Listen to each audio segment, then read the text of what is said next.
Greetings, whoever happens to be watching this, and welcome to my rig rundown. I've hauled this rig from recording studios in Denver to sketchy dive bars in Nashville to mega churches in the Bible Belt, and its versatility has gotten me through all of those situations. But whenever I play at churches, I'm always being asked questions about how the rig works, because it's a very unconventional rig for the typical praise and worship type setting. So that's what I'm going to do right now. I'm going to run through all of the gear that's involved, and I'm going to run through the signal chain, and then give some audio demos. The amplifier is a Mesa Boogie Mark V. It's a 90 watt 3-channel amplifier with 3 different preamp circuits per channel and a graphic EQ. So it gives you a lot of different tone options, and this is responsible for 90% of the tone. Channel 1 is the clean channel. I have it set on the tweed circuit, and I've dialed in a sort of Fender Bassman type sound. So it's a slightly broken up clean tone that's pretty twangy. I like it a lot. Channel 2 is my main rhythm channel. I have it set on the crunch preamp circuit, and I've dialed in a sort of AC/DC inspired like Marshall Plexi type sound. Super tight. I use that for most of the rhythm tones, but I also use it for some nice creamy lead tones. Channel 3 is kind of more of a high gain sound, so I don't use it a lot for praise and worship. If I do use it, it's for really sustaining and overtone saturated leads. I have it on the Mark V or the Mark IV channel, and this is just 100% Mesa Boogie sound. The graphic EQ is set mainly for channel 2. That's kind of how I dialed in the rhythm tone that I got. It's also assigned to channel 3. I use 6L6 power tubes, which kind of gives me the maximum amount of headroom for the clean tones. And I have the reverb on channel 1 maxed out, because I do a lot of ambient stuff on that channel. All of my effects are running through the effects loop so that I can utilize the amp overdrive to its maximum potential. And then the channel switching on the amplifier is also controlled by my effects unit. I'll go into that a little bit later. This is all powered by a Furman PL8C power conditioner. And this unit here is a TC Electronic G Major 2. This is where all of my effects come from. So I have all of these options here. This is where all of my effects come from. So that includes all of the delays, a little bit of reverb. Sometimes I use some modulations, pitch shifting. I don't use the compression or the filters very much. But aside from effects, this unit also controls the channel switching on my amplifier. I can assign a preamp channel to all the presets that I have in here, and then I can also turn each channel on and off manually if I want to within a preset. And this is all controlled using MIDI, using program and control change commands sent from the pedal board. And this guy here is the GCX audio switcher by Voodoo Lab, and this thing basically routes where my signal goes, so I can turn on and off the input to the amplifier as well as all the pedals I have in front of the amp, which is 2. So this last rack space is the wireless. This one here is for the guitar, and then this one is for my in-ear monitors, so that I can move freely on stage without tripping, which I have done many times. And at the bottom we've got my 2 pedals. I've got them in a drawer here, and these are both in front of the amplifier. I'm only running 2 pedals, though I have room for 7 in the audio switcher here. First one is an Ego Compressor by Wampler. I mainly use this as a sustainer because the way it reacts with the preamp tubes is really interesting. The harder you pick the guitar, the cleaner the overdrive is, which is like exactly opposite of how a tube amp normally reacts. And then the longer you sustain it, the more the gain increases through the preamp. So it makes a really interesting and dynamic lead sound. And this is an overdrive. It's a Mesa Flux Drive. As you can see, I have the gain down pretty low because this pedal goes pretty dirty if you wanted to. It's mainly the output level that's cranked to give a little bit more gain to the preamp. The signal chain is where things get really interesting and really complicated. It's extremely complicated to set up in order to make it very simple to run in a live situation. So this is where most of my time has been spent with this rig, is back here. Since I use wireless with my guitar, that's where the signal originates, and I have the output of that running directly into the input of the GCX audio switcher here. So that's where it goes through the series of true bypass effects loops. So the signal goes straight from the wireless unit to this first loop here, which is the compressor pedal, so I can turn that on and off remotely. Then we go to the overdrive pedal here, and from there I don't have anything plugged into these 2 loops here. It just bypasses them. And from there we go, you can't really see it here, but it goes to loop 8. So I have a cable going from the send of here to the input of the amplifier. Then I have a cable from the out going through my cable snake to the pedal board. So that way when I turn the loop on, the signal goes through the amplifier. Then if I turn the loop off, it goes to the tuner. So once it goes through the amplifier, it'll come out of the effects loop send and then into the TC Electronic G major, which is right here. That's the input. So then it goes through all the processing of the effects, whatever I have it set to do on the presets, and comes out and back into the effects loop return of the amplifier. And from there it's just amplified and sent to my cab, which is a Mesa triple rectifier 1x12 with a Celestion Vintage 30 speaker. I have that in my closet right now, mic'd up. In most church situations, it's either backstage or in an ISO box if they have one. It's very rare that I have this on stage with me in a church setting because it's very, very loud. Even with a 1x12, it's over 120 decibels. And all of this stuff is controlled from my pedal board. The main unit is a Ground Control Pro by Voodoo Lab. This is just a MIDI controller. There's no actual signal running through this board. So it's set up to where I have 4 presets down here. And then all of these switches up here control individual things on and off. So I've got my overdrive pedal, compressor pedal, amp input, and then I can change the channels on the amplifier. Channel 2 and 3. If they're both off, then it's just default on channel 1. I got the Ernie Ball VP Junior, which of course has a broken string right now, which they like to do. I managed to get through 6 years of using this pedal without it breaking. I'm pretty impressed. But this is actually connected straight to the MIDI controller, so it doesn't have any signal running through it. It can send MIDI signals to the effects unit, which controls like volume, so I can do swells or I can do wah. Control the decay on my delay. Whatever I set it to basically is what it can do, which at the moment is nothing. Tuner here is just a TC Electronic Polytune mini guy. I just have the cable running from the GCX switcher coming into here, so that when I turn the amp signal off, it goes straight to the tuner.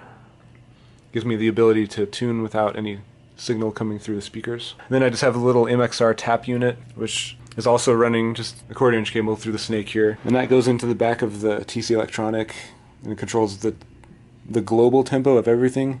So at the start of a song, I just tap the tempo, and no matter which preset I change, the tempo is always going to be the same. It's really useful. And I built this pedal board myself. I'm proud of it.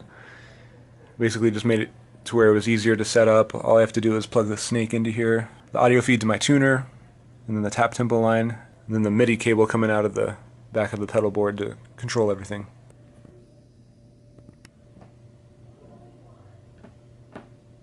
The guitar I'm using is a S2 Starla by Paul Reed Smith. When this guitar first came out, I thought it was gorgeous and I really wanted one, just in general, but as soon as I saw kind of the features, I really wanted it for praise and worship styles. It's kind of a vintage inspired modern guitar, if that makes sense. So it's got 2 humbuckers, but the cool thing is you can pull this switch up and switch both of them to single coil, so that gives a lot of tone options. I don't use the single coil too much, just because of the way I have my amp set up, but it's a really nice feature to have. The pickup selector is in a really convenient location because I use that all the time, probably 50 times per song. And then kind of the selling point for me for this style of music was the Bigsby. Really helps a lot with some of the ambient stuff that I do, you know, like the chord swells and fun like filler moments. This is beautiful and easy to play. It sounds amazing. Alright, now with the help of Mr. Pooh, I'm going to run through the kind of the main tones that I use in any typical praise and worship set. I use 4 main presets, which pretty much span anything that I need to accomplish. Alright, so the first preset is what I use for ambient stuff. It's basically the clean channel of the amplifier with delay and reverb. But the thing about this preset is that the delay and the reverb have the dry signal completely turned down to 0. So it's only the reverb and delay that you're hearing. It creates a really cool washed out sound. And I mainly use this for quiet moments that, especially if we don't have a keyboard player that's covering the pads, it just kind of provides a foundation under the sound. So a lot of the times I'll just start with 1 note.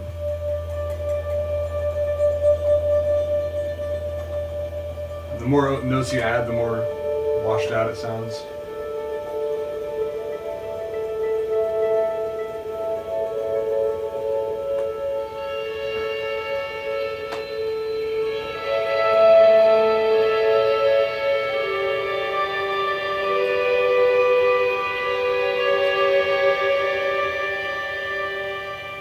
And if there's ever a moment in the song where it needs a lot of energy but there's no actual groove, then I can kind of increase the intensity of my picking and add more notes.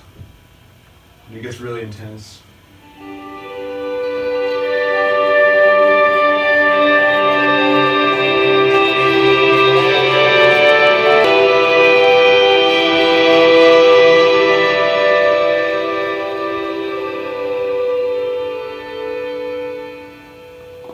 So that's a really fun one. Preset number 2 is kind of my main default setting. This is where I spend most of my time in like verses or a lot of the lead lines that happen in these songs. This preset here is the clean channel with a dotted eighth delay and a little bit of reverb. So it's pretty simple. This preset sounds great with the neck pickup or the bridge pickup, depending on what I'm playing or where I'm playing. I can do a lot of chords with it.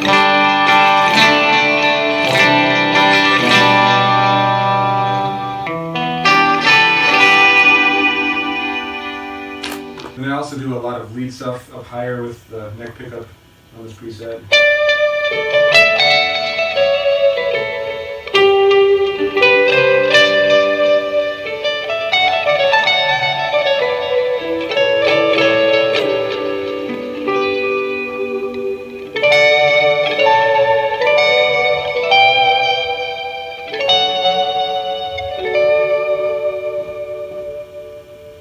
It's so pretty. And the really cool thing about this preset is I can utilize the instant access switches a lot, so sometimes I'll hit the overdrive, either when I'm doing rhythm stuff,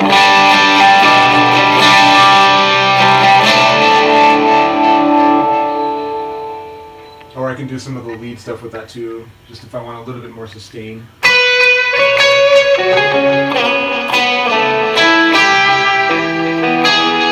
It also sounds kind of cool with just the compressor for certain situations.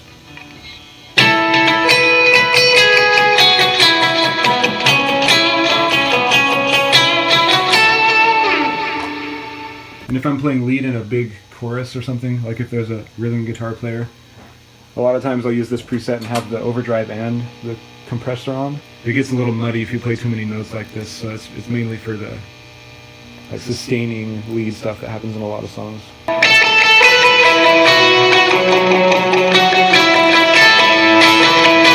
And preset 3 is my main rhythm tone. The effects are completely bypassed on this preset, so it's just the guitar straight into the amplifier, nothing in between. I use this for all of the driving, like rock sound rhythm parts that I play. It's default set to channel 2, so I'll use that when I want a really good rock sound.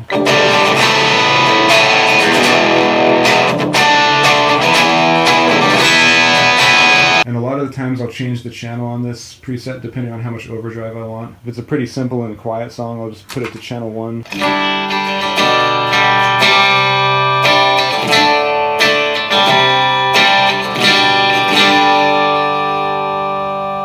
can add a little overdrive on that to get some more clip on it.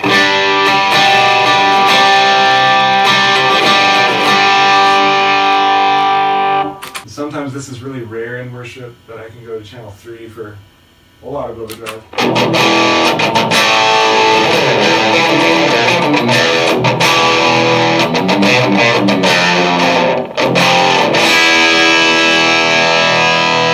Then preset 4 is what I use for like actual solo situations. Channel 2 with the compressor to give some sustain. And then there's just a simple delay on it so I can play more notes without it getting muddy. So I'll use this preset on songs like The Lion and the Lamb, which have more notes. There's actually 8 notes in that lead line, holy crap. That's the song that's in like every video that's on my channel, if you were wondering.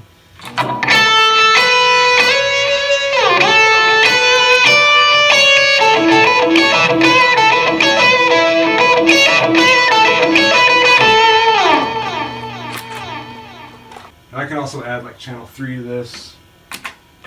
So usually if I use channel 3, I'll turn off the compressor because I don't need that much gain.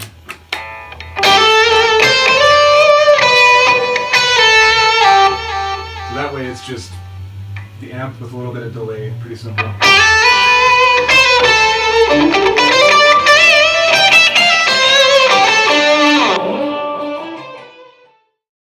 Well, thanks for watching, whoever you are. I hope you enjoyed this rig rundown of a pretty unconventional rig for praise and worship styles. Hope it was informative and enlightening. Thanks for watching. See you later!